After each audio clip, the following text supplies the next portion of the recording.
Hi there, my name is Shuni Thompson. I'm a mediator. I've been a mediator since 1988 and I work with Interpeople Inc. Mediation in Littleton and Arlington. Today I'd like to talk with you about alimony in Massachusetts. And as you know, alimony is a very contentious issue quite often between the parties. One party doesn't want to pay or wants to pay less. The other party wants to get a little more. Ultimately, the logic behind the idea of alimony is that when people get married, there's a commitment they make to one another, and the more they invest in the marriage, the more justification there is that if the marriage breaks up and one of them is not going to do well on their own after the marriage, that some support and some commitment will extend beyond the marriage. The question of how long will alimony be paid, if it is indicated, pertains to the length of the marriage.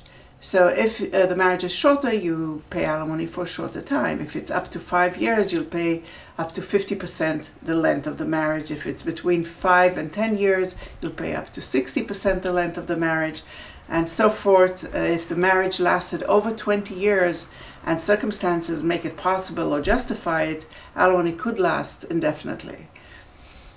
How much is paid is a function of incomes.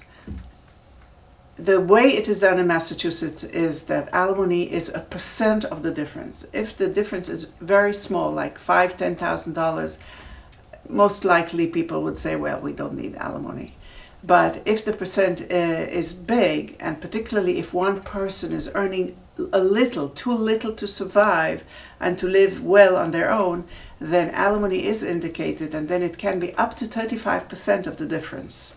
So in an example of a $20,000 earner and a $120,000 earner, suddenly the $20,000 earner has a need for support, a need for help, and the need is a very much factor that is taken into account. Another factor is children. If there are children in the marriage and they are still minors, child support could be indicated. And then the question is, do you pay child support or do you pay alimony? Do you pay both in different proportions? And the thing to do then is to really explore all the options and look at what are the factors that would determine which of the two kinds of support will be given and for how long and how they get modified. For instance, when one person cohabitates, if the recipient of alimony is cohabitating, what happens to alimony? Does it continue? Does it change? Does it get halted for a short while? These kinds of considerations and these kinds of decisions are best made by you and your spouse. Get together with an experienced mediator, look at all the variables, explore all the options, and make the decisions knowing who you are and what kind of a life you want to live in the future and what your circumstances are, rather than leaving it to the courts and to attorneys who fight for you. So if you would like to learn more about this issue, please take a look under interpeople-inc.com. There's an article, just a one-page summary.